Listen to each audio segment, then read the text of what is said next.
Welcome to Blue Collar Elk Hunting, brought to you by ElkBros.com, with your host and elk hunting coach, Joe Gilly. You want to hunt elk? They live to hunt elk. Their goal is to share with you what they have learned grinding it out for over 35 seasons, doing what they love. So come on into camp and set a spell. Welcome to Blue Collar Elk Hunters.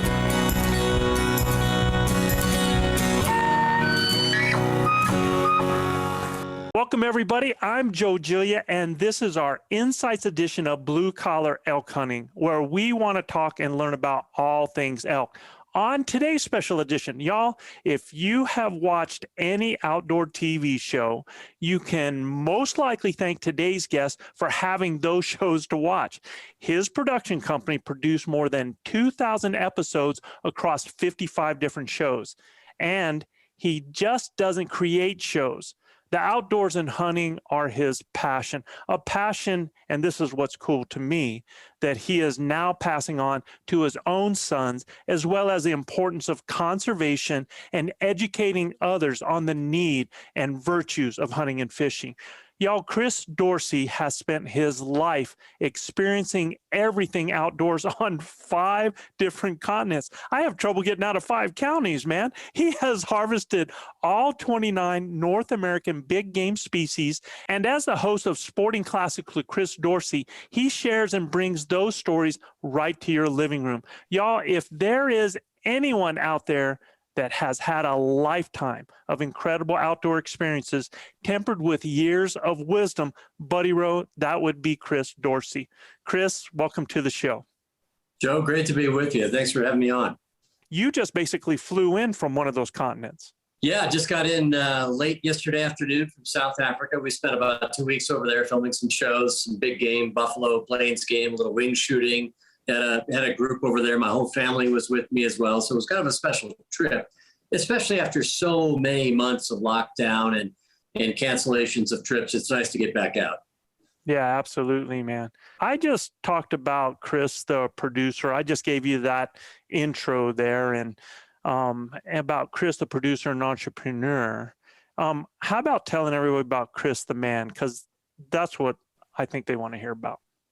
Yeah, it's funny. Most of our business now is really not in outdoor television anymore. We still do Sporting Classics TV, obviously, and we do a podcast associated with that as well. But most of our business is mainstream cable programming. It's Discovery Channel, it's DIY, it's HGTV, and Nat Geo History, et cetera. But my heart, my passion, my real enthusiasm still resides in the outdoor category. It has for a long time. And that's really how I got into this whole business, was just following a passion for the outdoors, as you just said. And started as a magazine editor. I still describe myself as a recovering magazine editor. Ran Ducks Unlimited magazine, worked at Hunting magazine for several years, ran Sports Afield magazine for Bob Peterson when he bought it from Hearst magazines out of New York. But it's, for me, it's always been just about avoiding honest work. I want to do something I love to do. And if you do that, you never really work a day in your life, as they say. And I think that really is true. And that's been kind of my DNA for a long time. And I've been blessed. Yeah, absolutely. And your father? Yeah, I've got twin boys who are now 16, and we're juggling football practices in the fall and hunting schedules and all that kind of stuff. And which was part of what was so extra special about this trip to Africa. I mean, you can see what's going to happen in their lives, right? Any parent knows about this time of life. They get real busy and they start chasing girls and their school and their sports. And the next thing you know, they're off to college. And so where did the years go, kind of a deal. So it was really a special time for us to be able to get out of the country and then share that as a family. And I love taking other people hunting now as much as anything else. I mean, I feel like I've taken everything I'll ever need to take in my life. If I never pull the trigger again on a big game animal, that's entirely fine. And I think there's an old Robert Ruark quote that I love so much, which is, at some point in my life, I might be willing to give up hunting, but I'll never be willing to give up the company of hunters. And I think that's kind of the stage I'm in right now. Right. I love hunting. I love being around it. I love the conservation, the give back, the raising the next generation, and really getting them pumped and juiced about giving back in conservation as part of the whole full circle of hunting that I think we're all part of. And but it's great. I love it, and it's been a great life. And hopefully I've got many more years to go. Yeah, so if I remember right, you're in your 50s. You're about probably around 56 or so, right? Yeah, there you go. And so I'm 59, and so I'm kind of, I'm in that same stage where you start to see, well, there's a whole lot less hunts in the windshield as there are in the rear view mirror. So, yeah. And yeah, but it really is just the magic of it is taking somebody else and seeing it through their eyes. And I just love that. I mean, I just love the whole anticipation of getting my kids involved. And you commented on this too. And we get so much commentary about the TV show. If the boys are involved, if the family's involved, I think people just love to see that. I mean, they love to see the whole family connection, and I think they can relate to that. And the ups and downs, and if you blow a stalk or you miss a shot, and whatever, God forbid you lose an animal, all the things that can happen in hunting, we've all been there. And I think as long as you're honest about that, at least in the television portrayal of it, I think that resonates pretty well. And how hard is that though, Chris? I mean, do you guys get hit a lot with that on the portrayal part of it, whether that is the realistic versus, the quick synopsis, where people aren't seeing the full grind of the hunt, but they're only seeing the glory of it. And you have to excuse me because I live in Cimarron, New Mexico. I don't own Dish. I don't have cable. And, in fact, I shared a camp with Michael Waddell 2 years ago. And, when I was going in to do that guiding and people said that, that he was going to be there and this and that, I was like, great, another hunter. Until a buddy of mine that, I sent a picture on the hunt, he just went nuts. And he's like, you're with Waddy and all this stuff, and I'm like, he's just another guy that loves to hunt because I don't know those TV personalities or been out there. So this is what's cool about us being able to have this conversation because I get to know you as a hunter. And that's going to be the cool part of it, the perspective of it. So excuse me if I don't know some of that stuff that's out there. Yeah, no, and truthfully, I mean, I've been doing this a long time, obviously, but when I started hunting, I mean, it was a local farm. It was buddies of mine who owned farms. It was public land, and so yeah, I mean, I've done far-flung stuff because of a career track and all that created some opportunities, but. I didn't grow up with that. I mean, that was not my baptism into the sport. I mean, I'd freeze my butt off in a makeshift duck blind on public land in Wisconsin and just, work my butt off to get a couple of roosters with a bird dog that I had trained. And so anyway, I mean, it's not as if, and I know people that just sort of came into it later in life and had means and resources and they could, buy expensive hunts and do that kind of stuff, which is wonderful. Nothing wrong with that. Absolutely. But that isn't my background. I mean, my background was very much, I was the dog for my older brothers. I would flush the rabbits and the pheasants and I kept that job, except I was a little hard mouthed, they fired me, but yeah. That's awesome, man. So, our main focus is elk, which I absolutely, we're going to talk about together, but since I have you here, I have done some reading and the thing that I was impressed about, I told you there's a few things. Number one, I loved the sharing as well with your boys. I love the camaraderie of the hunt myself. And I'm the same way as a guide and as a coach. It's all about seeing that growth of others. And like you said, seeing that light go on, seeing them have those experiences. But I know that it's very important to you preserving our hunting heritage. And I know that you have involvement in conservation. So I want to touch on those a little bit as well as we're going. And I'll start out right away because in this last year, especially in this last year when COVID hit, I don't know if people had more chance to create bills or what was going on, but it seemed like there was an attack all across the West in all different ways on hunting in some way, shape, or form. And that really concerns you, it concerns me, it concerns a lot of us. So What do you see as the biggest threat from where you sit to our hunting heritage? Yeah, well, look, and I've talked pretty extensively about this to a lot of groups and have done a lot of interviews on this very topic. And we saw it big time in Colorado as they put the wolves on the ballot box here. It was, we've now surrendered biological science in the state of Colorado to the ballot box, and ballot box biology is bad news. And I'm not inherently against wolves. I don't, they're just an animal. They're doing what an animal would do. But the way they've been used and sort of weaponized in almost a cultural war against hunting, particularly in this state, was pretty sinister. And I talked extensively about that in all sorts of radio interviews. I do a column in Forbes as well. And I wrote about it in Forbes because it's interesting. The outfitting business in Colorado is a $1 billion industry. It's a big economic driver, particularly a small town in rural Colorado on the Western Slope. And they did this by getting petitions signed in Denver. Now, how disingenuous could you possibly be, right? You're going to go to Denver, far removed from where the wolves are going to be, and ask Denver citizens to sign this petition.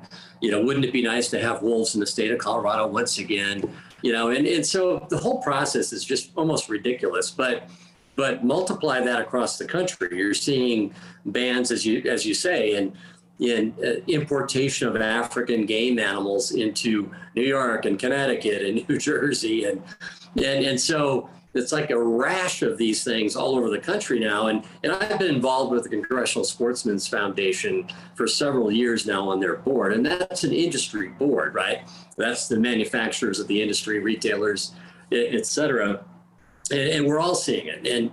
And we're also seeing this cultural war against hunting waged by big tech that's kicking stuff off of their platforms, by big media in general that's going after us all the time, by celebrities, corporations now, airlines that won't fly trophies in, just this massive anti-hunting deal. I keep pushing the industry to say, where is our sustained media campaign? When are we going to engage on scale and sustain that?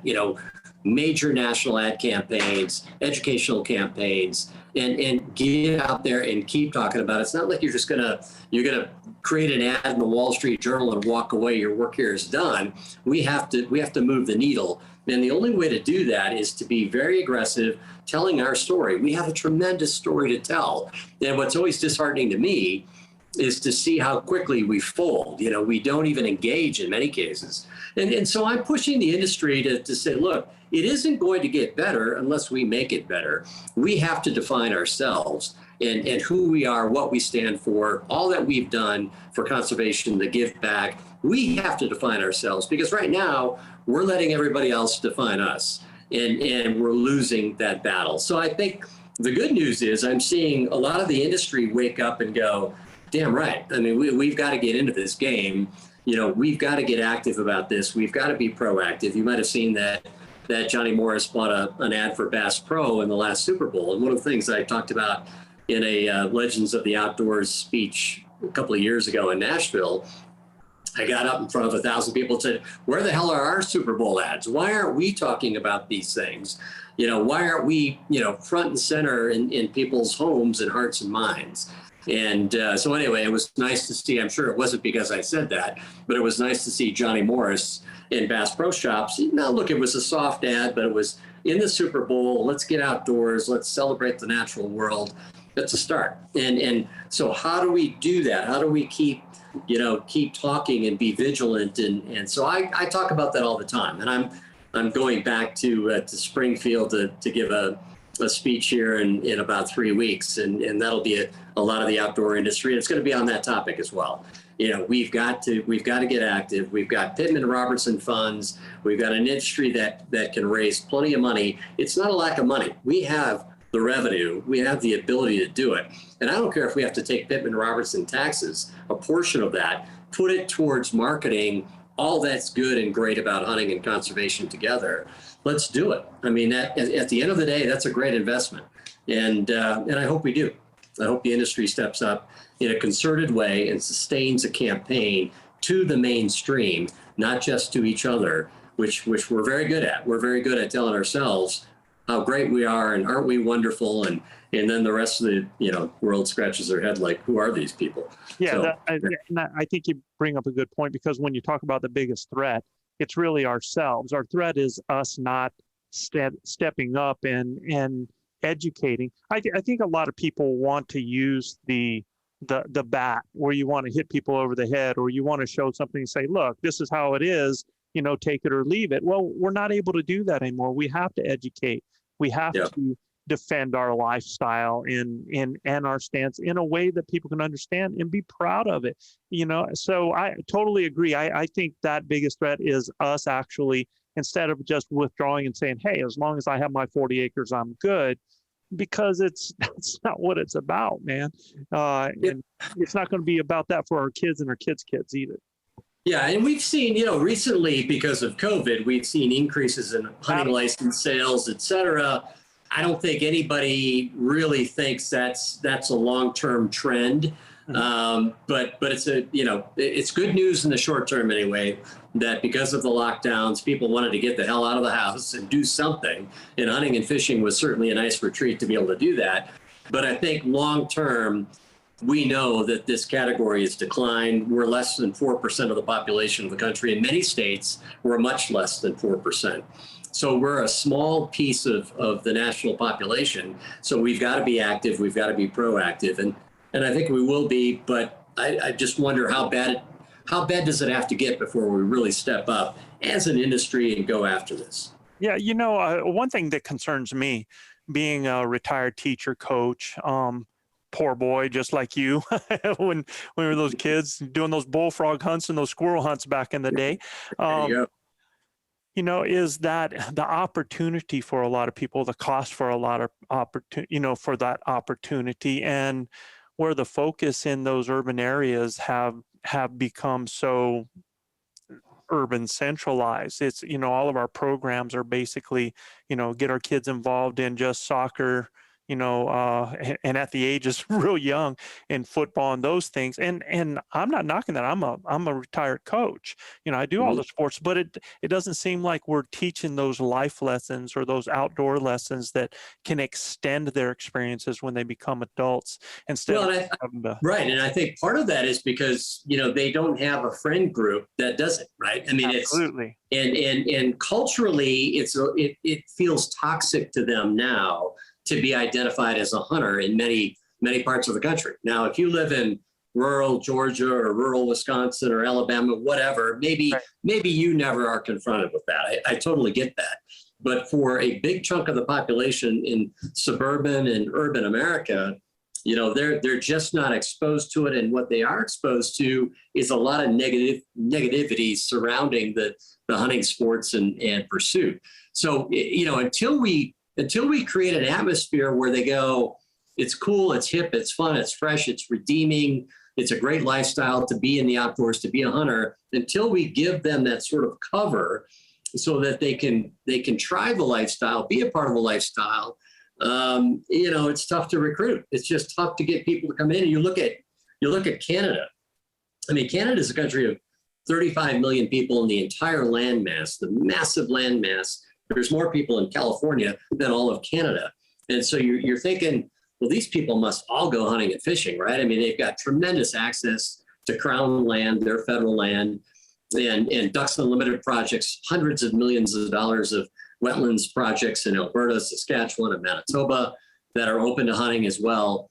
So your assumption is they're all going to go hunting and fishing because it's got to be readily available, terrific populations. Well, guess what? Their numbers have plummeted.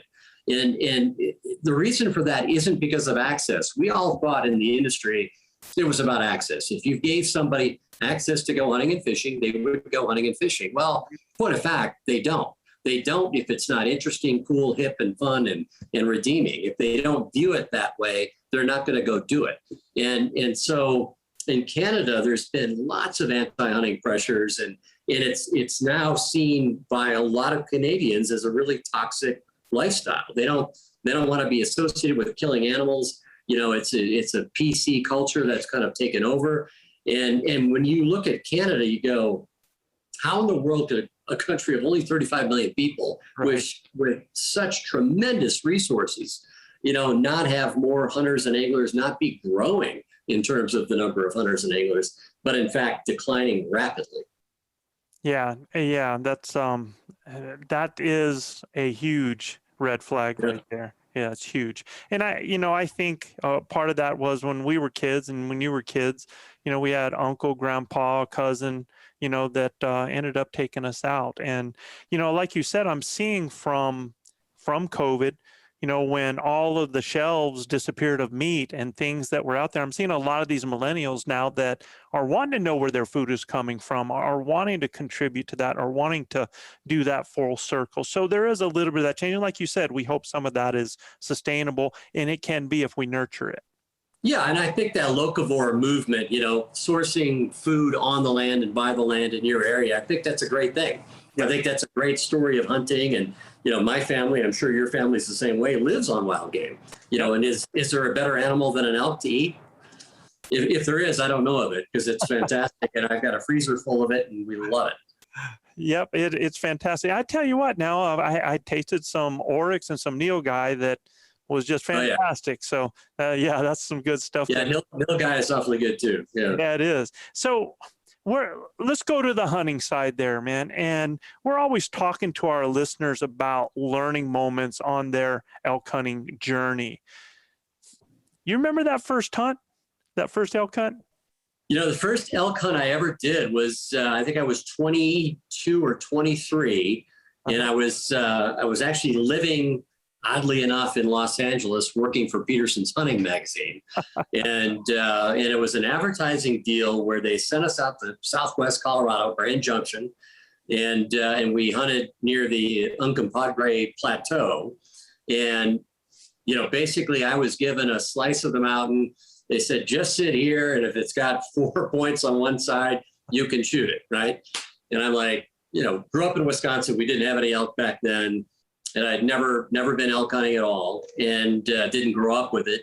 And so I parked my butt down the side of a mountain. It's getting light, and I can hear elk bugling, and still a remnant bugle in the season. And all of a sudden, I just sit, and I'm thinking, maybe that's another elk hunter. It was on public land. And all of a sudden, a cow comes by 75 yards away, and just single file, all these cows. And then there's a 5-point bull that steps in, and I'm like vibrating. I mean, it was a moment I'll never forget, because here's this gigantic animal. When you're used to looking at a white-tailed deer in the Midwest, here's this huge bull elk body-wise. And anyway, I made the shot. We got the bull, and there was no guide around. It was just me sitting on the side of a mountain. And that was kind of cool. It was kind of a cool moment, kind of a neat way to get your first elk. Yeah, awesome. And then now you got your elk, the work began, right? Yeah, well, fortunately I had some reinforcements on that one. That was the good news. So you've had, and you were 23, 24 at the time? Yeah, young. Yeah, so you've had a lot of years and a lot of hunts that are in there. And for those people that are listening here, what would you say were some of the biggest lessons you learned along the way with that animal? Yeah, I mean, look, I think Rocky Mountain elk are probably our greatest big game animal. I mean, in terms of where they live, the theater of the experience, I'm not a bow hunter. I used to do some bow hunting once upon a time. I'll probably get back into it when I have more time, because I love bow hunting. I just don't have a lot of time to be able to do it. And so to be able to hunt in the bugle, the theater of elk in the bugle is just so spectacular. Now in Colorado, we have ranching for wildlife, so you can use a rifle in the bugle on properties that are, I think, north of 20,000 acres, something like that. So I've done that a few times. But just I think if you're hunting elk in the bugle, you're experiencing that animal at the peak of the experience. I mean, I just don't think you can enjoy a big game hunt more than elk in the bugle. And I think, I can imagine the bow hunters, that's got to be just electric. And I've got a lot of bow hunting friends that Right. live to hunt elk, and rightfully so. I mean, to be able to call in an animal that size, to fool that animal, to put an arrow into it, that's kind of top of the food chain stuff right there. Yeah, absolutely. I mean, it's there. I've only ever, I do guide rifle hunters, but I've only ever hunted elk with the bow. And I've told people, once you do it one time, be careful, because you're hooked. Once you get that close to that magnificent an animal, I think back to that time when you said you were 23 with that animal coming across there, and about how far? You said about 75 yards, 80 yards? Yeah, it wasn't a long shot. It was just interesting because I could hear it without seeing it. And then the cows came single file, and finally he brought up the rear. And when he, so the anticipation, the buildup, because it took the cows, and there's probably 12, 15 cows. Right. And it took, 15, 20 minutes for all of them to clear before he finally came out. So, for a complete newbie like me at that age, to have this bull step out broadside, perfectly clear, it was kind of an ordained moment, I think. Grinders tuning in, thank you for listening to the Blue Collar Elk Hunting Podcast. Our goal is to share our knowledge and help you flatten that learning curve so that you too can have some of the very same incredible experiences that have given all of us here at ElkBros a lifetime of memories. If you like what you hear or see, you can get all of this information plus so much more from our Base Camp Elk Hunting Training Camp, the first in a series of online courses from our Blue Collar Elk Academy. Our Base Camp Training Camp allows me to use my coaching style and share almost 40 years of elk hunting experiences successfully hunting elk on public lands, as well as over 20 years guiding hunters of all ages and experience levels. This course will be like nothing you have ever experienced in concept and structure, using success-based coaching techniques that will elevate your confidence and skill sets. Our camp will prepare you specifically from that final moment most in your control, those final minutes or seconds the elk is in front of you, backwards through each step and level, allowing you to see, visualize, understand, and relate every coaching point to what lies ahead, the next step, the next thought process, the next success. Because y'all, you've already been there. You know what it looks like.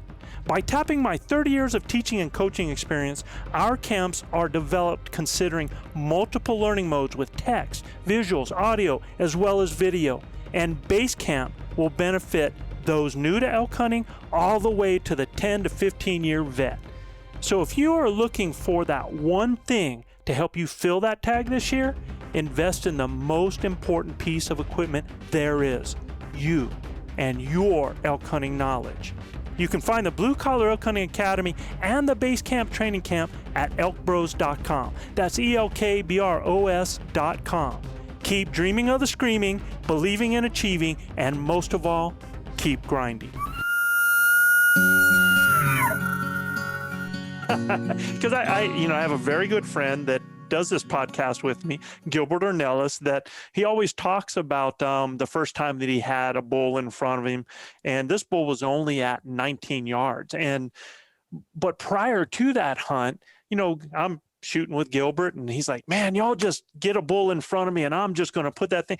And I'm like, Bud, man, it's not always that, it can be a little intimidating. Oh, I've put down hundreds of those whitetails, man. You just get one in front of me. And he talks about the time that bull came out in front of me, said everything went out the crack of his butt, man. He just lost his cookies right there, man. Yeah, no, it's completely understandable. We did a series for many years called Real Trees Monster Bulls. Uh-huh.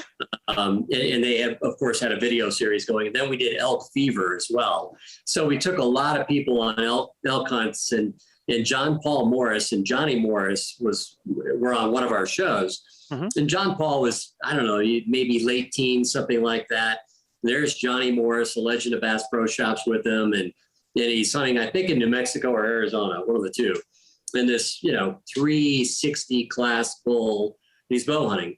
Comes out, it's bugling like crazy, and we see it on camera come 80 yards, 70 yards, 60 yards, finally gets about 30 yards. And you're like, it's a billboard. You can't miss this thing, right? Right. And John Paul, let's go, goes right over his back. I mean, just right over his back. Then you're like, I can see that happening, of course. I mean, just the adrenaline of that. And as luck would have it, he managed to get a bigger bull later with a bow.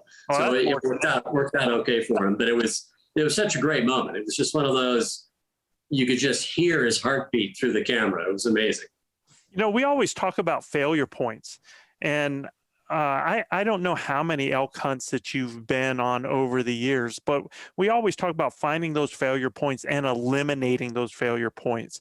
And if, as you recollect and you look back and you think back on some of your hunts, there's those things that just went wrong, that you, at the wrong time, that you just didn't expect, that maybe you could have cured if you would have thought about it ahead of time. Do you have any of those that come up in your head at all? Yeah, I mean, the patience when you're bugling and calling to let them come, and to not move, to not push in.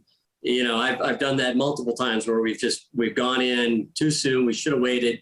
Had we just waited a couple of more minutes, that bull would have been there. And instead you get impatient, it stops bugling. I mean, it's not unlike a turkey, it's very similar in terms of the turkey hunting experience, just, magnified dramatically with the drama of a bull elk, but just be patient, just sit. If they're coming, they were coming. If they're calling and they stop, they're looking, they're looking, they're coming in. And yeah, I did that I've done that multiple times. I mean, too many times to count. You would think at a certain point I might learn, but it's one of those, you just assume it's like, all right, it should have been here by now. I'm going to get up and move. And just about the time you do it, boom, you're winded. They catch your movement. You're gone. They're gone. Yeah, I think the problem is with that is that we as humans, we want to do things in our time and not in an elk's time. And it seems like our time, with all of the immediate satisfaction getting, I mean, it used to be a time you had to wait for a computer to boot up for like 5 minutes. And now if it's not up in 30 seconds, you're angry, right? So I totally agree. There's so many people, and it happens with bow hunters all the time, that they do a setup where they're going to do a scenario and calls, and they're working it. And they think, well, dang, they should have just run into me by now, only to stand up and there's a bull staring at them 30 yards away when they take a step because they didn't give it an opportunity. Yeah. Absolutely, man. What about equipment wise? Have you ever had any issues with equipment that was something that came up at the wrong time? I can't really think of any equipment problems. I did just use the 6.8 on an elk hunt this past fall, the new Winchester round, which I was pretty happy to use. It's a great caliber. I think it's going to do well. It's sort of their answer to the 6.5 Creedmoor. And elk are tough. I mean, of all the North American animals, there isn't a tougher animal than a good bull elk. And I say that to people in Africa all the time. I said, the only animal in North America that's comparable to the toughness of so many African animals is the Rocky Mountain elk. They're just, and I'm a big fan of the 300. I mean, I just think the 300 is kind of the perfect caliber, the right weight. And this debate over long range shooting, I don't have anything against long range shooting. I'm just not, that isn't my game. And, I like to get in as close as I can get. Sometimes you can't get, extremely close, but the bow hunters would disagree. They'd say, well, wait a minute, we get in all the time, so it's a fun debate. I think it's a worthwhile debate, but I don't think it should be an argument. No, absolutely. And therein lies again, when we're trying to promote hunting to the, that we don't need to be dividing ourselves, different strokes. If you're doing something equal and something that gets you excited, it's what you're doing. If it's about the length of the shot, or if it's about how close you're going to be before you make that shot, whatever works for you. I totally agree with that. On that. Now, what's so cool about having you, Chris, is that most of the time when I talk, I am bow oriented, and I figure a lot of the things that I talk about with the bow absolutely can be used with the rifle hunter. I mean, when you start getting to the talking stuff, but a lot of times rifle hunters, very few opportunities, unless you're doing, like you said, for ranching for wildlife, or in some ranch scenarios, or in some states, do rifle hunters actually get to hunt during the rut, right? So I have some guys out there that do get that opportunity to hunt during the rut. And it's a different animal from the bow hunting to the rifle hunting, because they almost have two different goals, where as a bow hunter, I want it as thick and as tight as possible, right? And I want to be in that country where I'm not really going to be able to glass a whole lot, because I want those animals coming in tight to me. Now with the rifle hunter, it's a little bit different. Have you ever hunted during the rut before? I have, and a few times, and it's, look, it's the theater of that animal, the bugling, and you've got a half a dozen bulls, a few hundred yards away from you, just all around you, and that cacophony, that sound, that electricity of just being in that environment is pretty spectacular. But as a rifle guy, I mean, like last season, I was in southern Colorado on a private 50,000 acre ranch hunting elk. That had been, multiple bow hunters had come through that ranch, multiple rifle hunters. I was the last season. I mean, it was cold. I mean, cold, like what zero. What was the date of that? What was the date of that, Chris? Like November something, or? Yeah, it was the very last season, 2 days before the end of the last season. I have to look up the actual date. All right. But it was one of those where you're going out there. These are elk that had been pressured. Now, some of the elk had moved on to this ranch from public ground, and but these were switched on elk. I mean, they knew exactly what was going on. We were getting up the mountain early, and it was so cold and windy and snow and brutal conditions, but there were some big bulls still on that ranch.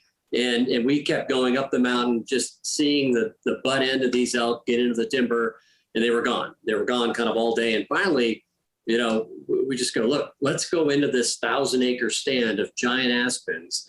Those bulls are bedding down in there, and just see if we can sneak in and try and get up on them. And you know what it's like in those big aspens. I mean, it's like this weird camouflage. It's like a Bev Doolittle painting, where they're hidden coming through the forest, right? Yeah.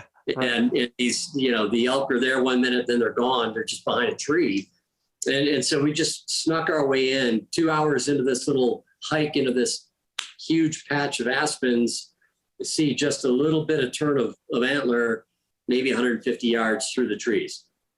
Glass, lean around, doing one of these deals. 3 bulls bedded down, including this 360 bull, that heavy, giant horn monster, and get in there, get about 75 yards away, and just go, can't get any closer than that. We're just going to wait. We're just going to sit here and wait for him to stand up, give us a shot.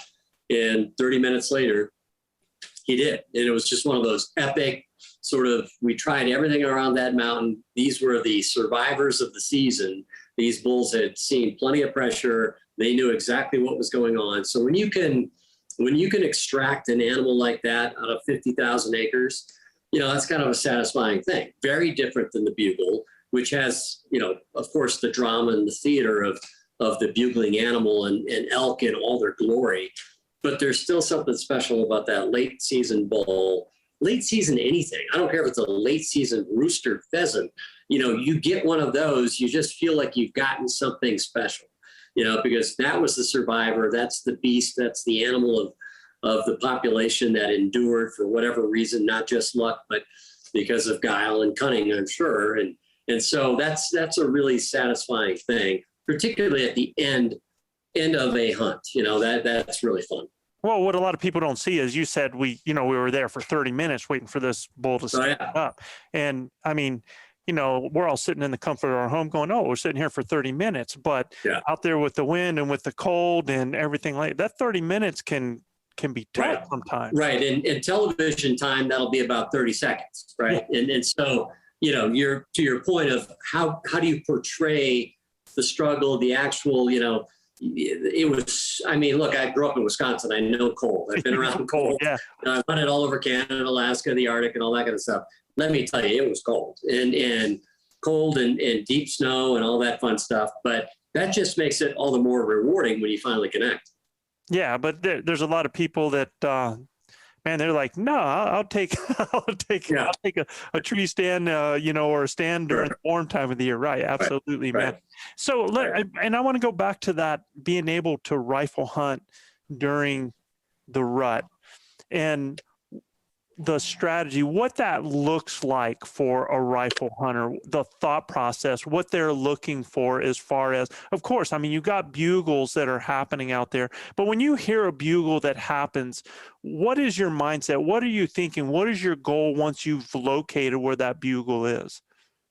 Well, I don't know that the weapon makes any difference relative to your anticipation. I guess, you know, and a lot of the bulls I've taken during the bugle have been at close range. I mean, a bow hunter could have taken those shots. So it really is just more about, to me, enjoying the electricity of the bugle and being that close to game. And I think that, that's a big part of the appeal of bow hunting to me, is just that proximity. I mean, to be able to get that close to any animal. And I've got a great friend, Brad Coors, of the Coors family, who's a huge bow hunter. He hunts all over the world and just got back from a leopard hunt, as a matter of fact, but everything with a bow. He just doesn't pick up a rifle. Just, it's one of those things where I go, man, to go all the way to, Tajikistan for a markhor, and then make a 70-yard shot with a bow and take really the world record markhor with a bow. That's got to be incredible. I mean, the satisfaction of doing something like that, to me, is just got to be amazing. But for me, in an elk context, I just want to be around the animal. It's such a magnificent beast that to be anywhere near that animal, to be able to smell it in the rut, as you're walking into the forest, and to hear all the nuance of the bugle and the grunts and everything else. To me, that I don't have to pull the trigger. I mean, at the end of the day, just being there is the win. And more often than not, I don't pull the trigger. It's just being out there and doing that. Or I'm with somebody else I can feel them vibrating because they're so excited about being that close. I mean, that's great stuff. So your boys are 16. Do either of them pick up the bow, or are they just hunting with rifles as well? Yeah, they're, one of them's just started to get into it, and I think he's going to get into it, and he's kind of looking for the next thing. And I've got one that started as a spin cast fisherman who's now a fly fisherman, now tying his own flies, double hauling. I mean, and so they're going through their own evolution right now. And, as luck would have it, they live in Colorado, which is a pretty dang good place to grow up when it comes to the outdoors. And so, yeah, they're just availing themselves now of all these tremendous opportunities. And they've got a few friends. They don't have a lot of friends that are into it, but they've got a few. And so it's neat to see kind of their Polaroid come into focus just the way it did for us as we grew up, Yeah, absolutely, man.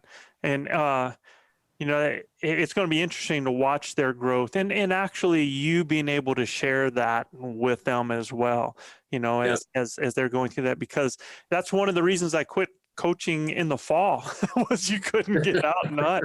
So they both play football, right? You said? They do. In fact, I'm taking one of them on an elk hunt, actually back to that ranch, but it's right in between their football games. So it's like, anyway, it's one of those deals where I would have killed at that age to have that kind of opportunity. And here I am trying to schedule it between football games and all that. But that's our new reality, I guess. Well, and I'm hearing that, I'm hearing that in you. I'm not sure if everybody else is hearing it, but, I can think of the young Chris and the first elk hunt and the Chris now, how that perspective has changed. And I heard that just a few minutes ago when you were talking about, well, I don't have to pull the trigger. I can see somebody else where, at one time it was about that harvest, man. It was just getting that harvest in, right? Sure.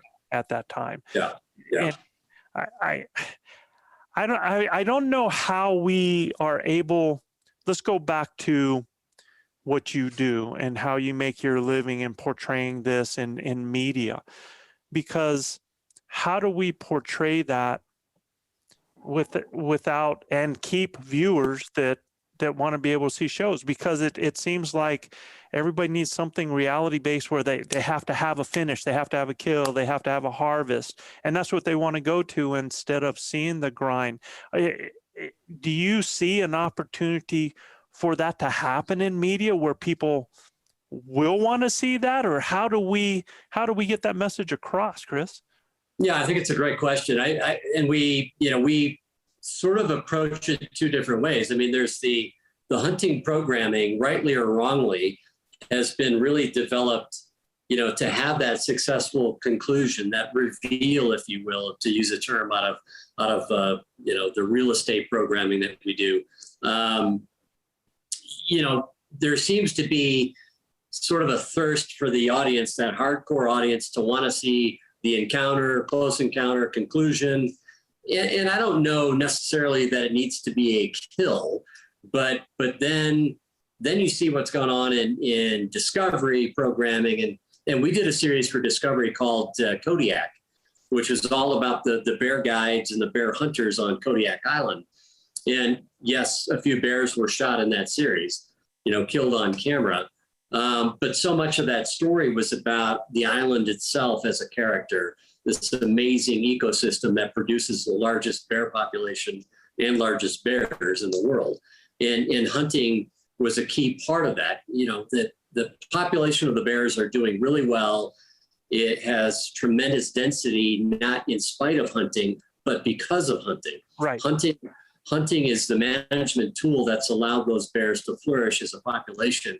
And so we wanted to tell that story. We wanted to portray that story to a very mainstream international audience, right? That series was in 112 countries of the world. So anyway, that's part of what we've always tried to do with our mainstream television programming is and we did Building Alaska for 12 seasons. There was always a hunting component on Building Alaska. It was really about, people that very often wanted to build their own cabins in the middle of the forest and be able to hunt, fish, just get away. We do Building Off the Grid right now on Discovery as well. And the motivation for people to build a lot of those structures is to go hunting and fishing as well. So we're trying to weave all that in. I mean, we're not just, we're not pounding the hunting narrative. We're simply showcasing these are people who are hunting for food. They need to get a moose so that they have meat through the winter. That's their deal. They're catching salmon because they're going to feed that salmon to themselves, to their dogs, all that kind of stuff. So we try and do that as much as we can. And I think we could do more of that, frankly, in the traditional outdoor network kind of programming. I think we should. And I think it's a good thing. It's redeeming. Nobody seems to have a problem if you're killing an animal and eating it, or at least most people don't. Right. But I think in the instant they perceive it as some kind of a trophy quest, whatever that means, right? Last I knew, even when I shoot a big animal and I put it on the wall, I'm eating that meat as well. So, we've kind of allowed other people to define trophy hunting the way they want to, and not the way it is. And I think we've got to step up and say, look, there is no such thing as trophy hunting. There's hunting. Hunting is hunting. And taking a big mature animal, bull, buck, whatever, is biologically sustainable and sound. And those are the animals you want to take. And yet they're delicious to eat too. So anyway, it's, we've tried to do that kind of in all sorts of different series. We've got a new IMAX film coming out right now that we've done in conjunction with Audubon, Ducks Unlimited, the Max McGraw Wildlife Foundation. Michael Keaton is narrating, Birdman himself.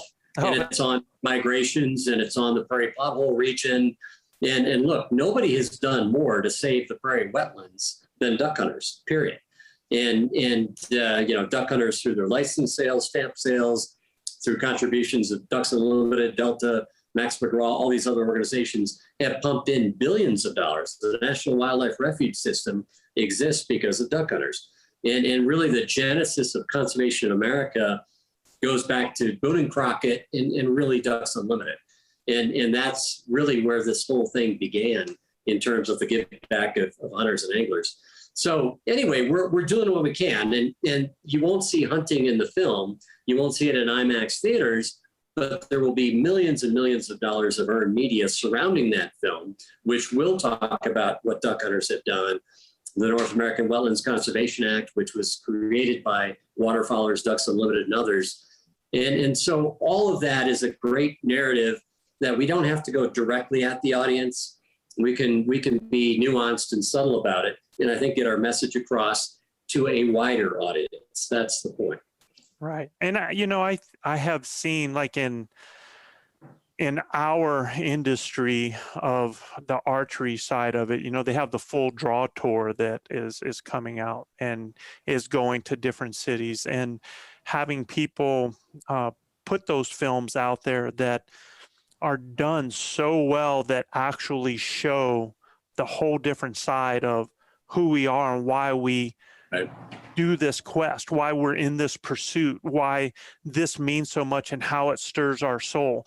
And I'm really glad to see stuff like that. And I'm glad to see it going to theaters and mainstream and getting out there. And I'd like to see that even more, because I think it's all about anything that people fear in life is because of misunderstanding and fear, and putting your own perceptions on why that is taking place. And we don't help that sometimes, and when things were portrayed in the past, when people throw the critter on top of a hood with blood going all over the place and going there and not showing honor to the animal sometimes. And I think as hunters, I think we all need to think about that and take responsibility in that and portray who we are in a good light and not in a bloodthirsty light.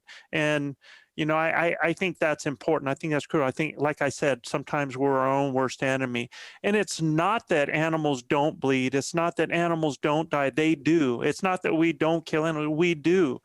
But that's part of the process. And it's not something that has to be magnified per point to make that the glory. The glory is in the honor of the hunt. And I'm sorry, I kind of get on my soapbox a little bit as well there, because I am so passionate about what I do and how I do it and these critters. And, to me, elk are my animal. And like you said, the majesty, the aura, the feeling that you get in that presence. And I've had people say, how then do you kill an animal like that? And I tell them, in the honor of the hunt, I do, because I tell you, I would much rather put food on my table with this majestic animal and doing it in the honor of the hunt than for that animal to have starved out there, or for that animal to have been killed by vehicles going up and down the road. I would rather it be the honor that I can give that animal. And that's just a small slice of the reason, but we all need to be able to have our reasons to talk about those. And I hear people that I have friends that they say, well, we live in some place where it's not, I'm afraid to say something because next thing I know, I'm defending myself. And I'm like, you know what? That's your educational moment there. That's your opportunity. Don't be that turtle in a shell, man. Show your pride. And be fearless and show honor to what we do and the way we do it. And think about why you do what you do, why we do what we do, so that you can explain it in a very honest and honorable way. So yeah, totally agree with you on a lot of those points, Chris. And it's nice to see that somebody of your value system and your knowledge and your intelligence is out there spearheading these exact type of things in that media and in that industry. So for that, I give you a lot of kudos. But well, we're trying to do it, and even with my kids, I mean, we're always talking about the informed argument, right? Your argument's only as good as your facts. So I know you're passionate about hunting. I know you love to do it. And we have very much that same debate is what is it you love about it? How do you share that with other people? And look, I'm a biologist by training. So, I know it's sustainable, but I don't go hunting because I'm trying to control a population. That's a byproduct of the fact that I like to go hunting. Right. I like to eat the meat. I think it was Cochise that said, 10,000 years ago, we were all hunters. There was no debate. This is what we are as creatures. This is where we came from. And so the moral abridgment is to apologize for that as opposed to apologizing for hunting. So, yeah. Absolutely, man. Absolutely. Before we get out of here, I'd like for you to think about, and you just talked about one of your most difficult hunts that you've had, an experience that you had that came out in such a way that it brought that exhilaration, and share that with our audience and give them a slice of what you've been able to experience. Well, yeah, I mean, look, I think from the general big game experience for me that one of the toughest hunts I've ever done was a mountain goat hunt. I went on 3 different mountain goat hunts, and I always wanted to get one with the big coat, which meant late season, snow, trying to see a white animal in the snow was a little more difficult than I thought it would be. But we, going up the mountain multiple times, finally getting up there, pure exhaustion. And then when you finally crest over a little ridge, there on a little bit of a bench is a giant billy bedded down, with your initials tattooed on his butt. Yeah, that's a pretty satisfying deal, particularly after 3 different trips and in a span of like 15 years. It took a long time from the time I initially went hunting mountain goat and really wanted to get one to the time I completed the task. So yeah, I mean, there's certain animals that you remember for those kinds of reasons, because you really did covet them. You worked hard, you trained, you just didn't get it done. It just didn't happen for 101 other reasons, from weather, the animal spooked, whatever. You just didn't get it done. But I think part of it is you just keep getting after it, whether it's an elk hunt, whether it's, a mountain goat or whatever. You don't give up. I mean, it's the process and the older I get, the more I realize it really is about the process. The process is the fun. And it used to be much more about, taking the animal, that was the fun. Then suddenly it was an achievement, whatever. But now when I get into a mountain camp now, I just savor it all. I mean, I love it. I love the snicker of a horse, the smell of wood smoke off a camp, the frost, 2 fingers of Jack Daniels at the end of the night, sitting around a campfire. I mean, that's heaven. That's a whole cathedral right there. Yeah, you got to quit saying the campfire though. The guys that I hunt with, because I'm a real scent freak about a lot of things, and they're always wanting to have a campfire, and I'm always and it helps, in some of these places in New Mexico when you have dry seasons, it helps not to have to worry about that as well. But oh yeah, you're just giving them fuel for the fire when you talk about that mess. So our Venezuelan mafia. So Chris, where can our listeners find, if they want to see more of the shows? I mean, you've mentioned a lot of them. Where can they view your show or that you host?